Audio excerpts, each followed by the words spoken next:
Blues fans, welcome to part 2 of our Q&A session. Thank you to all our members of the community that have submitted your questions, and let's get right into it. Okay, so the second part of Eco's question is at the opposite end of the pitch.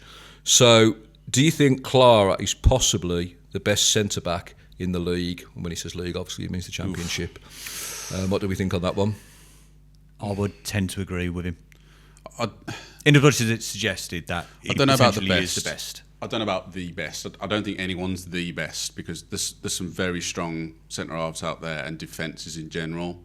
But as an individual player up to this point, obviously he's starting to look more dangerous attacking with the headers at set pieces, defends the box well, and he's come up again. I mean, Vopotnicki kept him quiet. Who was it? There's another forward as well that's been doing quite well. I think I said it in a past episode. It slipped my mind now. But in the games where we've come up, McBurney, that was one. And that was the one. I wouldn't say he's back pocketed them, but he's bullied them and he's made sure they ain't got anywhere near the 18 yards. So I don't know definitively about the best, but he's definitely up there. He's definitely up there. Yeah. I'd agree. He's definitely up there. And like you say, Joe, particularly at this level, I think it's very hard to choose between what you would consider the best in this division. You've got some very good centre-halves. I mean, obviously, Middlesbrough are missing theirs, Jones, the weekend, as it were. You've got a lot across Coventry. You think they've got Thompson, haven't they, or Thomas at the back, Coventry? Yes. This is where we kind of, the one I'd throw into the equation who seems to be very highly thought of is the centre-back at Charlton, Lloyd. I can't think of his surname now. I'm not too sure. Yeah, but anyway, they think quite highly of him. Right. Yeah, he performed very well in League One last season, and obviously, you go into a higher level, you're thinking, can they replicate it? Now, given their league position and the way they're performing at the moment, you'd have to say that them as a defensive unit with him in it, he's performing well. Yeah. He must be, and he's a prospect for the future. There are other people as well. I mean, Jake Cooper's very experienced at Millwall. Yes, he's a very tall bloke, lacks a bit of pace, but he's got a lot of experience. Yeah. And that's a very tight defence, other than the 4-0 against us. You've got people like, with Premier League experience like Nat Phillips at Albion. Mm-hmm. Yep. He's another one who's got experience there as well. I can see our producer shaking his head at the moment. I don't think he's too convinced by it, but in theory, he's a man who should have the experience to be able to, be considered amongst the best. Klarer hasn't let his standards drop. That's the one thing I would say. Very consistent. I'd agree there. It hasn't kind of, like you go up another level and it kind of just drops away. Mm-hmm. He hasn't let that happen. So it shows that he was always able to contend with the championship. Yeah. None of us know for certain. Nobody knows what the player's going to be like, when they step up. But he I can't think of any game where I think he looked rattled. He looked rattled the whole game there. Right? There's been incidences of it, and he's had to contend with different defensive partners, hasn't he? Which obviously kind of takes a bit of adapting to. But he's amongst the most consistent players. He's been well complimented since Phil Neumann's been stood next to him. Yeah. At the partnership there, and I think what it is with Klarer, it's funny you mentioned about him if he's ever shaken, but that only happens in moments where we're under the cosh as a team. Yeah. He's never put his foot over the ball and missed it or any of that sort of thing, or he's a bit not clumsy, but sometimes he puts his weight around too much in areas where we shouldn't be conceding set pieces. But he's not the only one, and a lot of centre halves do it in this league. So I don't know about number one, but he might be number two. Might be number two, or just amongst a very small select group of number ones. That's it. We'll find out at the end of the season if he's in the championship team in the season, won't we? Because his fellow professionals will recognise it. Yeah. Well, maybe we should sum it up as a quote from Brian Clough. Well, I'm certainly not the best, but I'm in the top one. Very good, Dan. Yeah. See if Christoph says that at the end of the season. Maybe he does. That'd be quite impressive. If you'd like to sponsor the Free Blue Boys podcast, you can get in touch via our social media platform or via our email address. Thanks very much. Now back to the podcast. All right, so Eco, hopefully you enjoyed our answers on that one and answered your questions. But if you've got any other comments on it, then let us know. Next question is from Dave YT. This is another good one. You're going to enjoy this. Mm-hmm. So apart from the Carling Cup final, 2011, which game would you like to relive again? Full 90 minutes of emotions. Which one would you go back and experience one more time? Great question, by the way, Dave. Excellent. Question. I think probably worth splitting this maybe into a subcategory. So if we go with a game we've been to live, as in the stadium, whether it be home or away, and then a game that we watched on TV, just to give it a little bit of a different dynamic, as it were, because obviously some of the games we haven't been able to go to for one reason or another, as it were. So I think for me, in terms of if we kick it off with a live game that we've been there for me, just there's so many, isn't there? This is the problem. Do you know what? It's a bit of an odd game to choose for a number of reasons. And is that because we lost? No, actually, we drew this game. But it's just so vivid in my memory, and for a number of reasons. And Blues fans and the opposition fans of this particular team alike will know the reason why. It was a 2-2 draw against Arsenal at home. Well, that was a long time ago. 2004-05? Yeah, that would have been the one. We were sat in the main stand for that game. Oh, I know which one you mean. You know which one I'm talking about. Is this the Martin Taylor game? This is the Martin Taylor game. Okay. Just because of that happened. Obviously, it was an unfortunate incident for Eduardo, wasn't it? And poor old Martin Taylor, I think he got some stick off the back of that, not only from Arsene Wenger, but football and community alike. He's not that kind of guy, he really isn't. No. And it was just one of them where he's just completely mistimed it, and the worst has happened, unfortunately. Yeah. But it was a lot of back and forth for that game, and I think that particular incident, obviously, understandable, it rattled Arsenal quite a lot, but we sort of really rallied behind it, as it were. It was Brian McFadden got an equalising penalty, didn't he, late in the game? James McFadden, yeah. It was, James McFadden. Yeah. I say Brian McFadden. Didn't know Brian McFadden played for the Blues back in the day. He might have done. Perhaps he should have done. Perhaps he should have done, absolutely, yeah.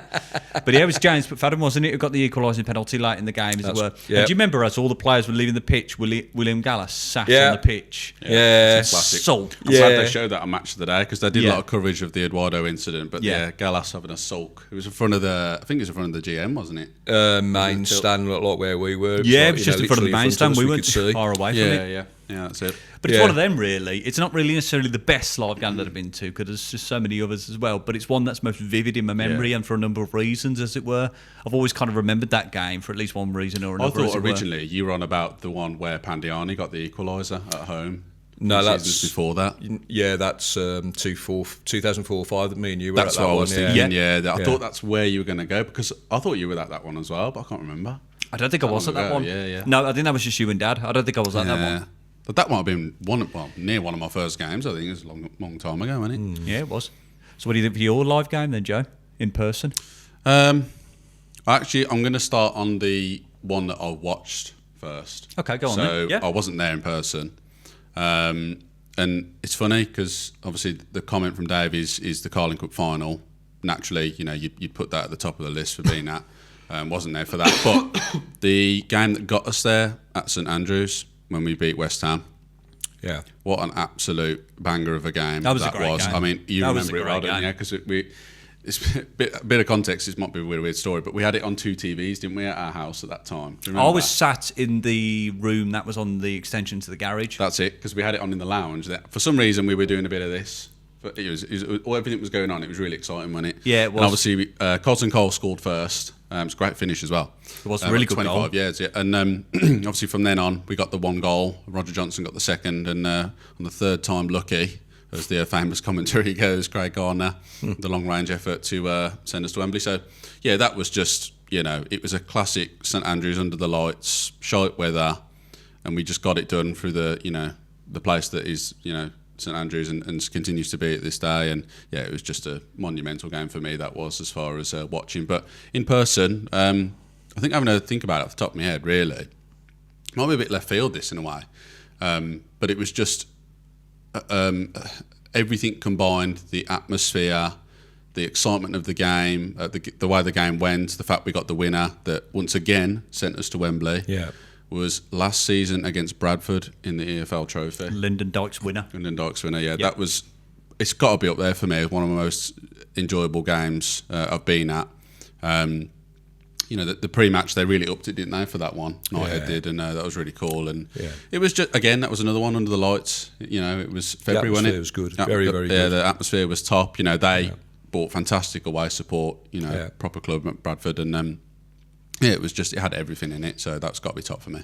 Yeah, it was a good shout, actually. Being at that game as well, I can understand why you'd say it was amongst a lot of times last season when there was a good atmosphere. That probably was the best one, actually. Other than Newcastle in the FA Cup. That was top. Yeah, I guess a lot of people would say that as well. Yeah. I think for me, I've got a bigger catalogue, obviously, to choose from, so it makes it a bit trickier. I think... So I'm not going to choose this one, but I've got to give it a mention because Blues fans of my age, I'm sure you'll remember this. And the reason I would choose this one, and this is the one that I was at, is I would love to know and relive it again to think, how the fuck did we manage to lose this game? And if anybody remembers it, it's Birmingham City 4, Swindon Town 6. I think this was in April 1993, right? Blues, again, were battling relegation, inevitably. And if anybody was there, you'll remember us being 4-1 up with 25 minutes left to go. We were absolutely cruising it. Andy Saville had scored, Paul Molden had scored, and we thought, yeah, we got this one. And then all of a sudden, Swindon decided to move Glenn Hoddle, ex-England international, out of his sweeper position, put him in the centre of midfield, and they ran us ragged for the next 25 minutes. Some Australian striker called Dave Mitchell got a fucking hat-trick, I think. There was another bloke called Craig Maskell, if any of you remember him as well. And Andy Gosney in the Blues goal was absolute clown, just ridiculous. And I left at 5-4. I'm ashamed to say in a way, but I left and I felt like I'd been punch drunk at the end of that. It was like, how did that happen? And it still haunts me to this day. And I have a kind of, I guess, a masochistic kind of sense of thinking, I'd like to go and see that again. But no, I'll put that one to bed and say I wouldn't like to go and see it again. Yeah. It's not the one I would go for. I'll come back to the live game in a minute. The one that I watched, and it was on a big screen, it was in unusual circumstances. It was on a big screen, so not at home, would be the playoff semi away at Millwall. That was absolutely nail-biting. All the way through, and I'd been through the previous 3 years of us failing in the playoffs, especially the previous season away at Preston when it all went wrong. Yeah. But the moment that Stern John scored that winner, I jumped up that quickly that I went dizzy, and I thought I was going to kind of fall over. I think a few Blues fans have been there, haven't they? Yeah. And probably with that in particular. Yeah, it was just, the moment where I thought, we're going to do it this time. Yeah. And I was more nervous for the semi than I was for the final. I don't know, I became more relaxed there, and I don't know whether I never assumed that we were going to win the playoff final, but just getting there was like, now we can do this now because we beat the hoodoo of the semis, and that's why it's still my favourite goal. I think the best game that I've been at, the one that I really would like to relive again. It's funny actually. It's like it's recent. It's a recent one. Was it last season? Yeah, it was. Yeah, league game. Yeah, it was. Yeah. Was it in 2025? Yeah. Is it Barnsley at home? No. I reckon it was Wickham at home. No. Mansfield at home. No. It's Peterborough away. Okay. That makes sense now that you said that. Absolutely love that game. Yeah, it was great. Absolutely, because, and I'll explain that so there's context to this. The tickets had sold out. Me and you couldn't go. We haven't got the kind of membership that'd get it. And then our guardian angel, Barry Fry, suddenly decided in his position at Peterborough that he would open up another part of their ground to allow us in. And me and Joe managed to get in very quickly when we noticed. So it's a game we should never have been at. But the atmosphere, and okay, we all knew we were going to get promoted at that point. Nothing was going to stop us. But the fact that we won there, and it was during the Wembley week, which is a bit of irony, really. But the fact that we won there in the style that we did, with the support that we had, was just absolutely magic. And I can think of a lot of other games that I would put in that category as well. About like it was, but I guess because it's recent, I remember the emotions more keenly. Yeah. There probably were games back in the 2000s and the 90s that I probably thought the same about, particularly like beating Ipswich at home in the cup semi-final, etc. But that Peterborough one, that really does stick with me. Yeah, I backed that big time because, like you said, we did not expect to get in there at all. We'd just done the Saturday game. I think it was Barnsley, and you were at Dan as well. Yeah. And then all of a sudden, I think it was like a Sunday night, and obviously Barry Fry announced that. And it was on the Monday morning. I just texted you and says, we're going to go. I think I said something like, we're going to the promotion game. Yeah. I probably shouldn't have said that really, but obviously it was a foregone conclusion that we were going to go up. It was just a matter of when. But the fact we did it there was just fantastic. When, as you said, it was Wembley week. And the feeling during that time was just absolutely great. And obviously it was a bit short in the end at Wembley, wasn't it? But that game itself, I definitely agree. That's a big one for us. It was fabulous. It was a fabulous night, you know. And just from a nostalgic point of view, one that I perhaps like to relive, and I remember it quite well. I hadn't been to Blues for a while for whatever reason. Back in the 70s, we beat Wigan 4-0 when they were a non-league team in the FA Cup. And the reason I picked that one is because my dad was there. And for those of you that don't know, my dad passed away last year. So any game that I could spend some time with him at would be fantastic. Yeah, it's a great really honourable mention for that one, really. Yeah. No, absolutely. Okay, so thank you, Dave, for that question. That was great. It brought back some good memories for us all. Great question, Dave. How's it going, fellow Blues fans? Hope you're enjoying the channel so far and liking today's video. I wanted to take a minute of your time to talk about our sponsor, Bangla Lounge Indian Cuisine. For these three Blue boys, Bangla Lounge has been the go-to choice to enjoy the very finest in Indian cuisine for over a decade now. Made with the freshest ingredients using authentic recipes, Bangla Lounge produces some of the best Indian cuisine that I've ever tasted. And if you enjoy takeaway at the end of the week, the orders for collection and delivery with 15% discount, ordering direct through the website. If you enjoy a sit-down meal, you can enjoy this for a 2-for-1 offer, running up for Sunday to Thursday every week on main courses. Or if you're celebrating special occasions such as a birthday, Bangla Lounge offers a buffet restaurant every Sunday, running from 5:30pm to 10pm. So if you like a tasty curry or a sizzling tandoori, get yourself down to Bangla Lounge Hell's Owen. Links in the description below of our video. And if you would like to fine dine after a win in the B9, thanks very much. Now back to the podcast. So last but not least, last question from James Hughes. Hello, mate. Hope you're well. Thanks for your question. James's question is, based on what we've seen so far this season, what's your prediction for where we can finish come the last game of the season? Quality question, that. Very good question, we James. We briefly touched on it, didn't we? I think before the start of the season, but it's a good question to ask now that we're, 15 games in, something like that? Yeah. I've got to think about it, actually. So one of you is going to have to go first. Well, it's a really expansive question, isn't it? Because you've got to take a whole host of things into consideration. Who's going to be fit going forward, who potentially might come in the January transfer window. Obviously, we talked about that in depth already, haven't we? Given that was a question from multiple supporters of the channel. So, and it's probably one that I probably expected in part, as it were. Obviously, it depends on how other teams play, what their additions look like, who comes out of them as well, how we carry on as a team going forward, because like we've talked about in previous episodes and post-match reactions, we seem to have found our sweet spot in the starting 11 now. We found our best, and like you say, it's all the more irritating now Pake's picked up an injury, but that remains to be seen. Hopefully he's fit, come back Norwich when we return from the international break. I'd like to think we could still finish in the top 10. I'd really like to think that we could. Do you remember your original prediction before? It was 6. It was in the playoffs, See, which I think seems incredibly optimistic for now, doesn't it? I think you said third, you know. I might have done. I'm sure you said third before the start of the season. I'm thinking I said 6, but I could have said third. Might be we'll check it back, either see what way, I right, actually said. Is it? Well, playoffs, either way, I think it was playoffs anyway. And would you revise that now? Yes, I think I probably would. A little bit of the Wags expectation got me there, I think, a little bit maybe. And probably not the only Blues fans who are falling into that trap, to be fair, at least to some extent, as it were. I didn't think it was too bold of a prediction even at the time, as it were, but obviously remains to be seen now, doesn't it? And particularly in light of recent results, as it were. So, but you just feel we've got a bit of momentum back now. I'd like to think we'd finish in the top 10, so I'm going to go right on the cusp of it, and I'm going to say 10th. Very nice. I think I'm actually going to stick with my prediction before the start of the season with 9th. Okay. That's it 2 for top me. 10 finishes, Dad. That's it for me. That's the sum total. We're finishing 9th. I'm sticking by it. Okay, fair enough. Fair enough. Sticking to your guns. I will elaborate, actually, but only just real quick, because it's mostly what have you said, Dan, actually, but it is just based on what I've seen so far, and I think there's more to come from us, and I do think we'll come good. Yeah, I really think we do. I just don't foresee us at the minute top 6.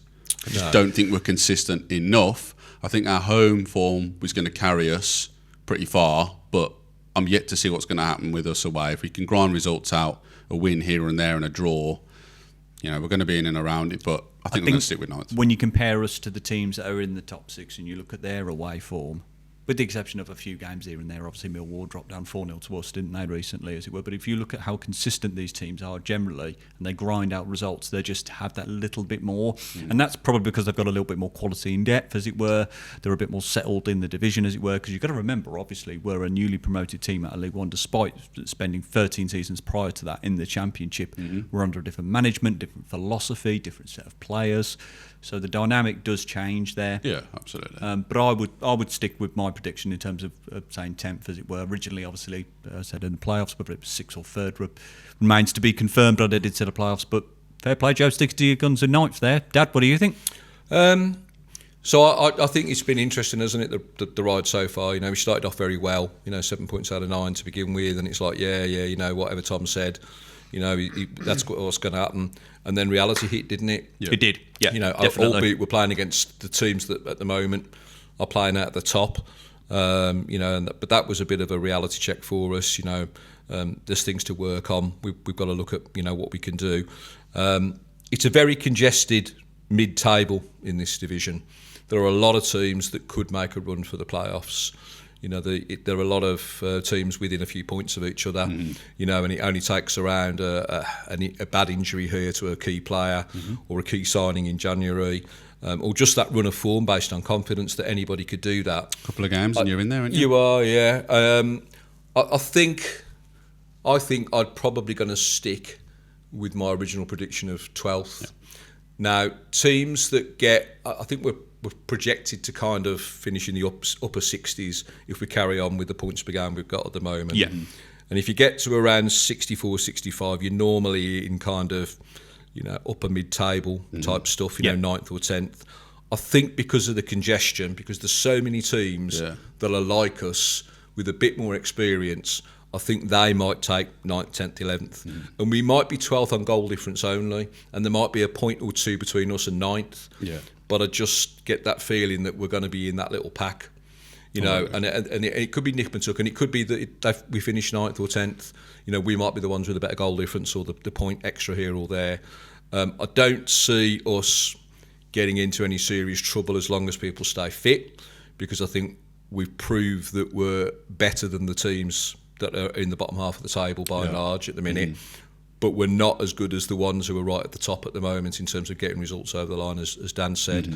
So, I see it there or thereabouts. I'm saying 12th because that's what I said originally, but it could just as easily be, anywhere from, 8th down to 14th. James, let us know where you think we're going to finish this season, mate. And obviously all the Blues fans, viewers and listeners, let us know where you guys think we're going to finish this season. Is Kyogo going to get more than 0 goals to maybe get us there? It remains to be seen, doesn't it? Yep, and that's it, guys, for the questions. So thanks to everyone again for sending them in.